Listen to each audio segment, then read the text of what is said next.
expositor, John García, nos hablará sobre la madera plástica, una nueva alternativa.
Buenas tardes con todos, gracias por estar aquí.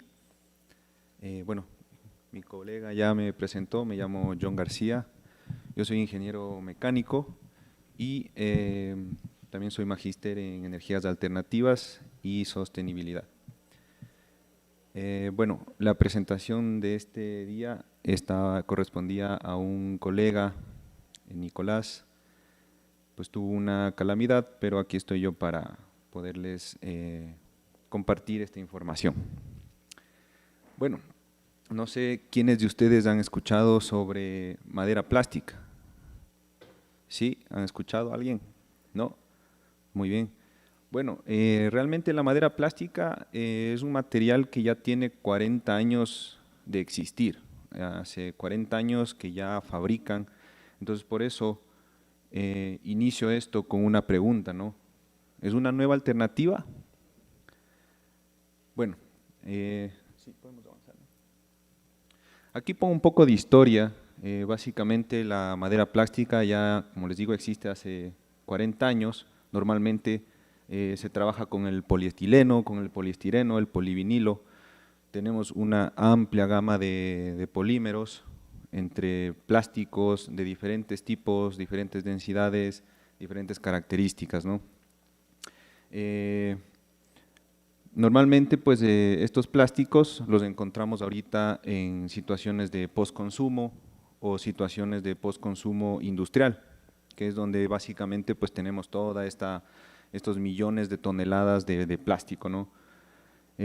Algún dato interesante que puse aquí es que en 1950 se producían 2.3 millones de toneladas de plástico y actualmente, bueno, hace 8 años, en el 2015, ya tenemos un número de 448 millones de toneladas de producción de plástico. Entonces, abordo esto, aparte de, más adelante vamos a topar un aspecto más técnico, pero también quiero darle un sentido hacia la sostenibilidad, ¿no? Este tipo de materiales normalmente pudieron haber sido aprovechados hace mucho tiempo. O sea, ¿a qué se debe el hecho de que en nuestras estructuras, en estos elementos por los que se componen estas grandes infraestructuras, nunca se ha contemplado este tipo de material?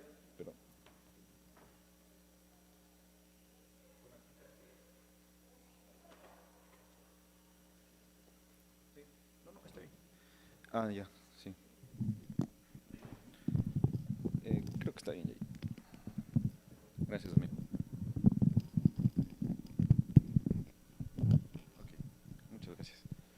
Bueno, aquí, esta básicamente es un perfil plástico que se produce en una pequeña planta.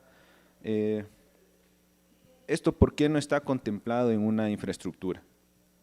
Es un material sumamente fuerte, es un material sumamente resistente, tiene muchas características que son mucho mejores que los materiales vegetales. Acá, bueno, esto de aquí pues son unos filamentos con los que comienza el proceso antes de que pase a hacer esto.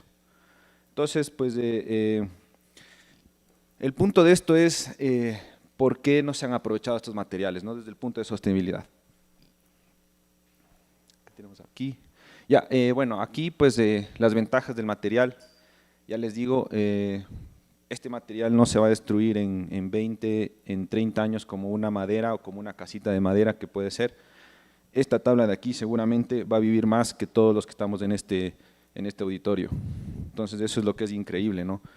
Vamos a desaparecer y este tablón va a seguir en la tierra. Entonces, este tipo de materiales pues le podemos dar los moldes, las formas que queremos.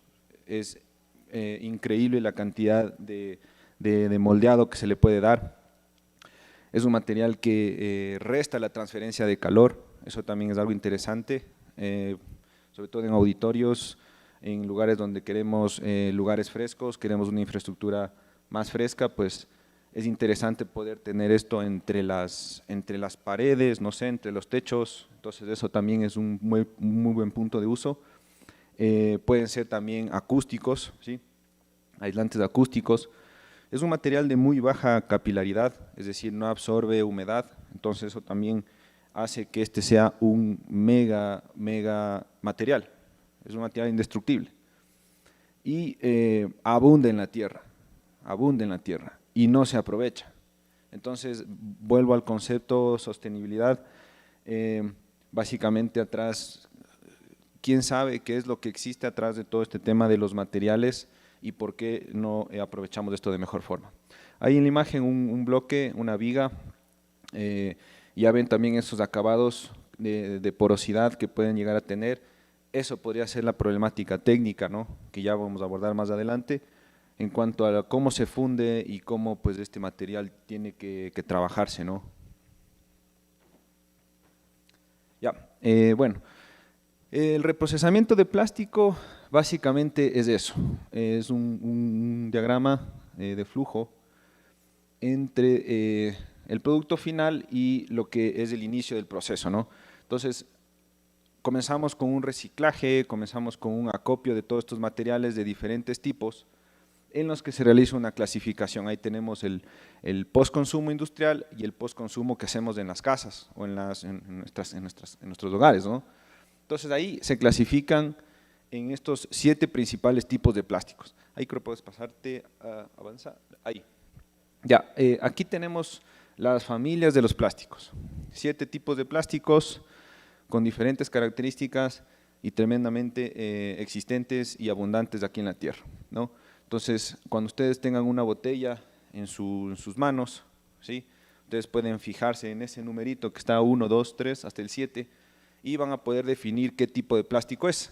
Entonces, por ejemplo, normalmente en nuestras manos tenemos el polietileno, que es este PET, o tenemos el polietileno de alta densidad, el polietileno de baja densidad, también tenemos el polipropileno, el poliestireno, ¿sí?, que son los típicos que tenemos nosotros en nuestras manos. Y los reconoces con ese número que tienen en la parte baja o en las tapas, ¿sí? Esa es la clasificación que normalmente la gente hace y con eso pues comenzamos el proceso. ¿Puedes regresar a la primera? Entonces, bueno, una vez que se hace la clasificación, avanzamos hacia el almacenamiento, donde hace un acopio, ¿sí? Se hace, entramos a la trituradora, el cortado, el molido, básicamente pues el plástico aquí ya fue seleccionado y con diferentes tecnologías y diferente grano que quieras tener o trozo de plástico, va a salir pues el resultado del plástico molido, ¿sí? Entonces, después se tiene que obviamente lavar, estas piezas de plástico se tienen que limpiar, a veces están contaminadas. Aquí hago una pequeña nota de cuando botemos un plástico es importante que lo lavemos, ¿sí?, lo enjuaguemos un poquito sobre todo el postconsumo humano, lo enjuaguemos en la casa y lo botemos, porque si lo botamos con leche o con residuos, es mucho más difícil, ¿no?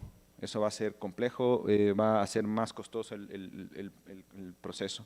Entonces se lava, se seca igual en unos tambores grandes con máquinas, con ventilación mecánica. Todo esto es un proceso mecánico, ¿no? Y empezamos aquí donde dice extrusión y aglutinación, ahí sería el proceso donde se funde, ¿sí? Ahí obtenemos esto, pues aquí tenemos unos filamentos de estas tablas, acá me traje unos pellets.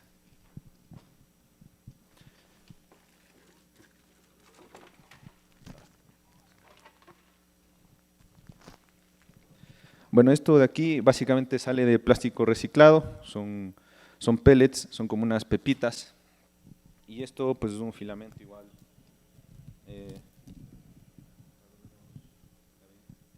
Entonces es así como podemos empezar a obtener el plástico una vez que se ha trabajado todo este proceso, y llegamos al perfil plástico, que sería esta tabla, o el pelletizado que ya vemos aquí, ¿sí? Ese sería el producto final. Ya les digo, es un mega material y ese es el proceso, ¿no? Básicamente que se hace netamente mecánico, calor, corte, lavado, secado y listo. Entonces así de sencillo, ¿no? Eso también es increíble porque hace 50 años que ya tenemos exceso de plástico y con un proceso que ni siquiera necesita tanta inversión para fabricar estas máquinas que hacen este proceso, pues sigue siendo como esta tecnología oculta, este tipo de materiales que tienen un trasfondo oscuro dentro de la cuestión humana, ¿no? Eso. Bueno, aquí un poquito más técnico, es una gráfica donde se expone más o menos las características mecánicas de los principales plásticos. Entonces, ya podemos ver ahí, tenemos el plástico rígido, como vimos está clasificado número 6, es un plástico muy duro, ¿sí? Es un plástico, podríamos decir, como un tablón. Sus propiedades mecánicas hacia la dureza, es un material muy duro pero también muy frágil, entonces no tiene mucha capacidad de flexión, no es un material muy dúctil, ¿no? Entonces ese sería el plástico rígido, casi más o menos en las familias de los poliestireno. Tenemos los polímeros flexibles, ¿sí? Que es un material un poco más maleable, es un material que se puede trabajar mejor, yo diría pues, que se puede aplicar a estructuras o a elementos que necesiten o que estén sometidos a estas flexiones o a torsiones. Entonces son materiales que pueden ser utilizados en esos ángulos o en ese tipo de elementos. Y finalmente los elastómeros o polímeros de elastómeros, que son los cauchos, que son las ligas, que son ya los materiales que pueden básicamente deformarse hasta 500, 1000% de su longitud y volver al lugar donde inició, ¿no? Entonces es una deformación reversible, básicamente un elastómero es una liga. El plástico flexible es un plástico que se va a deformar y va a poder regresar a su estado inicial, pero sí va a tener ya daños dentro de su microestructura, ¿no? Y ya. Entonces, básicamente, este gráfico es interesante, ¿por qué? Porque desde donde yo vengo, que es mi proyecto, que se llama Ecoenergía, o Ecoenergy también tenemos, estamos buscando encontrar un material que trabaje tanto el plástico con propiedades mecánicas de mejor categoría, ¿no? Yo les hago ahorita una pregunta. ¿Por qué si ya tenemos 50 años, estos conocimientos, esto no es nada nuevo, no es una nueva alternativa, esto ya existe? ¿Por qué nosotros pues, no incorporamos este tipo de iniciativas en nuestras vidas? ¿O por qué ustedes no han escuchado sobre madera plástica? Esa pregunta es algo que debemos nosotros pensar, ¿no? ¿Por qué nunca hemos escuchado de madera plástica? ¿Alguien puede decir algún dato ahí? Nadie compita. Sí, exacto, puede ser, es un buen punto, obviamente. La explotación vegetal, la explotación de la madera, tiene atrás inversiones millonarias, ¿no?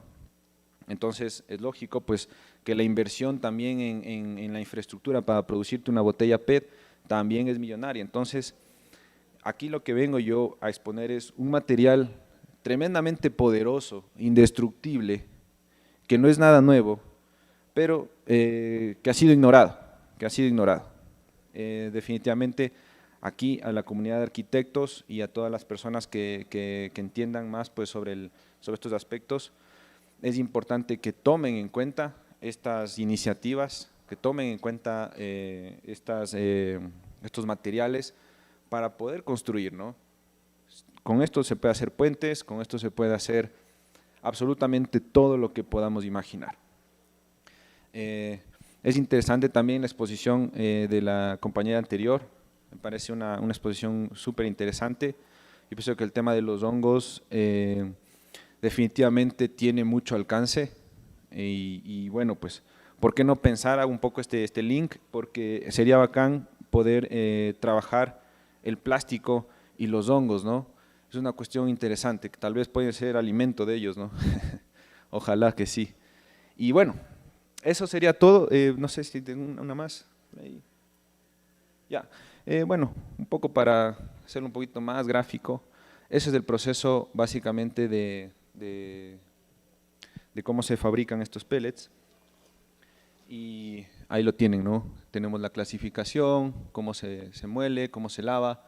Ahí entra la extrusora, se aglutina, que es donde se funde el plástico más o menos 200, 260 grados.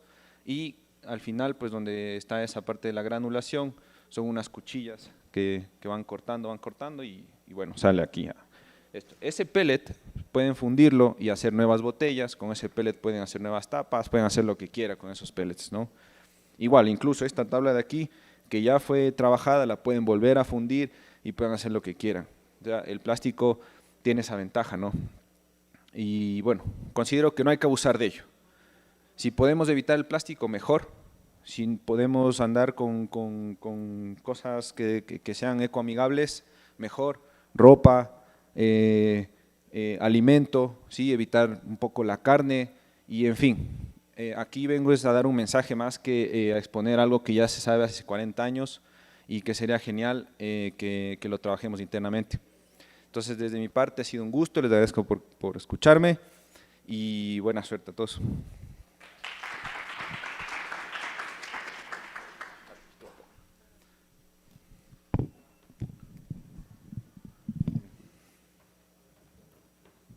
Muchas gracias, John.